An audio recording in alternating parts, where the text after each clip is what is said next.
आचार्य जी, जैसा कि हम देख पा रहे हैं कि कहीं भी पब्स में जाइए, रेस्टोरेंट्स में जाइए या और जगहों पर भी ड्रेस कोड होता है। लेकिन ऐसा क्या हुआ कि मंदिरों में लोग कुछ भी कपड़े पहनकर चले जाते हैं, लेकिन कोई रोक-टोक नहीं है।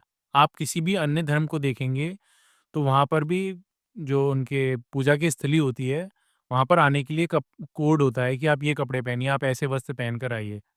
लेकिन कहीं न कहीं हमारे पुजारी या जो मंदिर के मठाधीश हैं, वो इतने क्या वीक हो गए हैं कि वो एक ड्रेस कोड को इम्प्लीमेंट नहीं करने देना चाहते। अब कभी-कभी हम देख पाते हैं कि वो लोग ये कहते हैं कि आने दीजिए जिसको आना है, क्योंकि उनको ऐसा लगता है कि कहीं उन्होंने मना किया या टोका किसी को, तो शायद जो पैसे चढ़ावा आने वाला है, वो कहीं रुक ना जाए या फिर कोई विवाद ना पैदा हो जाए।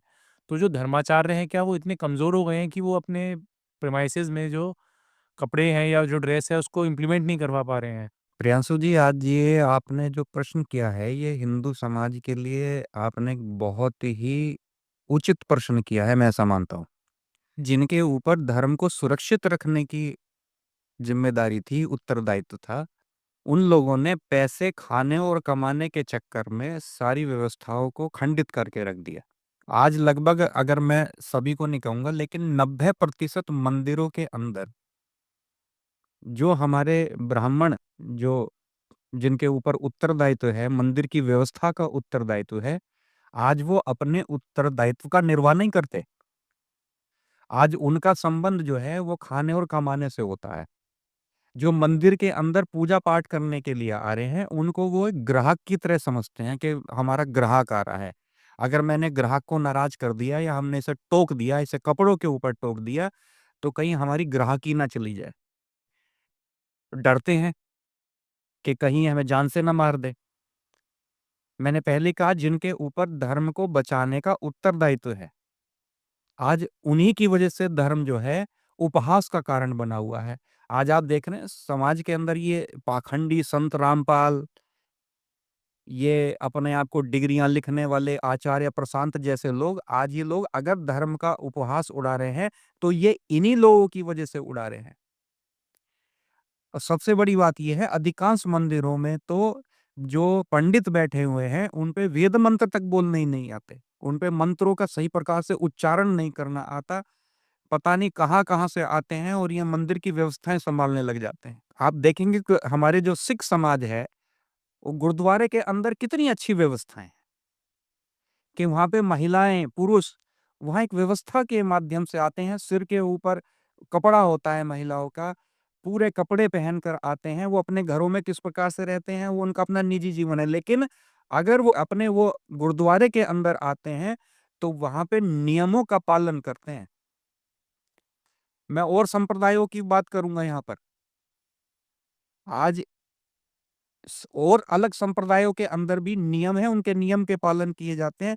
लेकिन केवल हमारा एक सनातन धर्म के जो मंदिर हैं, उनके अंदर इतना इतनी फूहड़ता बनती चली जा रही है, और उसका कारण है ये यहाँ पर बैठे हुए पंडित। मंदिरों के अंदर कोई भी व्यवस्था बनी नहीं हुई। अब मैं प्रारंभ से अपनी वार्ता शुरू करता हूँ। मंदिरों के अंदर जब व्यक्ति प्रवेश करता है, तो अधिकांश आपको 90% लोग जो हैं, वो चमड़े की बेल्ट, चमड़े का पर्स वो पहनकर आते हैं, साथ में पर्स लेकर आते हैं। वो चमड़े की बनी वस्तुएँ होती हैं, चमड़े के बैग भी होते हैं। अब वो आएँगे, सब मूर्तियों को स्पर्श करेंगे। सबसे पहले तो चमड़ा मंदिर के अंदर जो है वर्जित है। किसी ब प्रकार का चमड़ा मंदिर के अंदर प्रवेश नहीं होना चाहिए।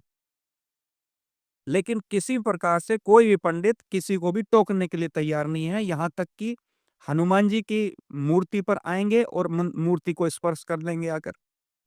चमड़े की बेल्ट पहनी हुई है, मूर्ति को स्पर्श कर रहे हैं, भगवान शिव के शिवलिंग को स्पर्श कर रहे हैं।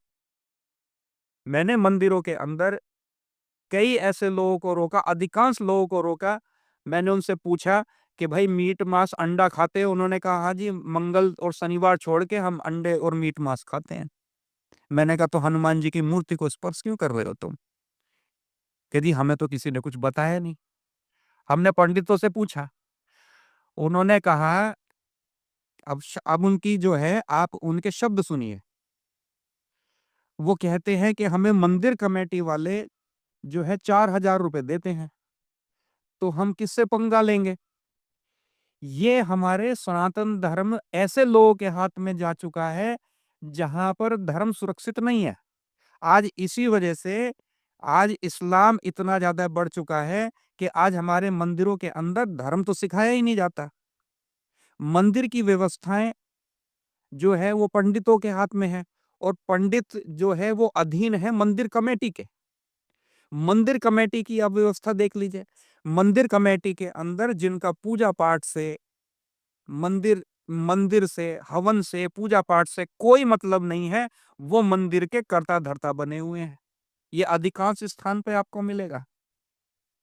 जिन लोगों का मंदिर से दूर दूर तक का नाता नहीं है, रिश्ता नहीं है, वो केवल राजनीतिक करण की वजह से, अपने फोटो होल्डिंग पे लगवाने की वजह से, समाज में अपनी छवि बनाने की वजह से मंदिर की व्यवस्थाओं के अंदर सम्मिलित हो जाते हैं, और पद प्रतिष्ठा के लिए मंदिर के आचरण को खराब कर रहे हैं।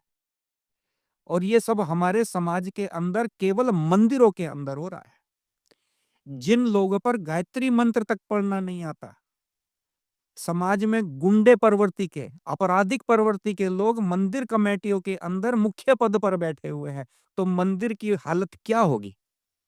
इसी कारण से आज आप देखेंगे कि तिरुपति बालाजी मंदिर के अंदर जो एक राजनीतिकरण है, उसी के माध्यम से तो आज मीट मांस का प्रसाद परोसा जा रहा है।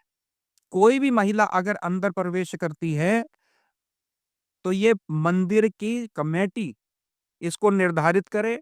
वहां पे जो उन्होंने पंडित को रखा हुआ है, वो किसी भी ऐसी महिला को प्रवेश ना करने दे जिसने शरीर पर कम कपड़े पहन रखे हैं। केवल वही महिला और वही पुरुष अंदर प्रवेश करेगा जो कि हमारी भारतीय व्यवस्था और जो पारंपरिक संस्कृति का पालन करते हो, मंदिर की व्यवस्था का पालन करते हो।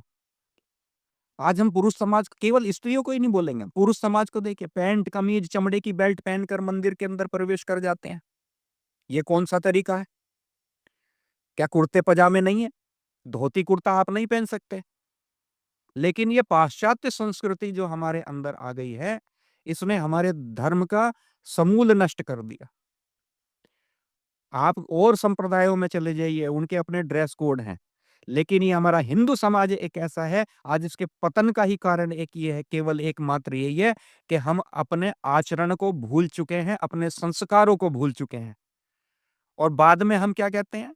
बाद में हम अपने ही देश को, धर्म को गालियां देने लग जाते हैं, क्योंकि हम अपने बच्चों को ना तो संस्कार देते, ना अपनी सभ्यता के संदर्भ में उन्हें जानकारी देते हैं। बाद में वही बच्चे हमारे भारत के ऊपर और इस संस्कृति के ऊपर उँगलियां उठाने का प्रयास करते हैं, अंधविश्वास बोलते हैं, पूजा पाठ को, हमारी वैदिक मान्यताओं को उन्हें आडंबर के नाम से बोला जाता है। ये यज्ञ, ध्यान, योग, इनको सबको अंधविश्वास का नाम दे दिया जाता है, क्योंकि समाज में ऐसे बहुत सारे लोग हैं जो आज बहुत बड़े स्तर पर बहुत पैसा खर्च करके इस हिंदू धर्म को बदनाम करने के लगे हुए हैं। मैं तो भैया इन जो मंदिर के अंदर जो कमेटी वाले हैं, मैं उनसे भी प्रार्थना करूंगा कि अगर आपको राजनीति करनी है तो मंदिरों के अंदर राजनीति ना करें, मंदिर छोड़कर राजनीति करें। चोर भी जो है वो एक घर छोड़कर चोरी करता है, लेकिन तुम तो ऐसे चोर हो कि तुम्हें ये भी डर नहीं है कि तुम मृत्यु के बाद तुम्हें एक दिन इस संसार को, उस परमात्मा को मुंह दिखाना पड़ेगा। तो मंदिर तुम्हें और कोई जगह नहीं मिली, तुम मंदिर के अंदर भी राजनीति करने लगे। तो मेरी तो इन पंडितों से भी प्रार्थना ही करूंगा मैं कि तुम पे मंत्र बोलने आते हैं नहीं आते वो एक अलग विषय है, लेकिन कम से कम मंदिर के अंदर की जो व्यवस्थाएं हैं उनको तो पवित्र रखो, उनको तो अपमानित मत करो।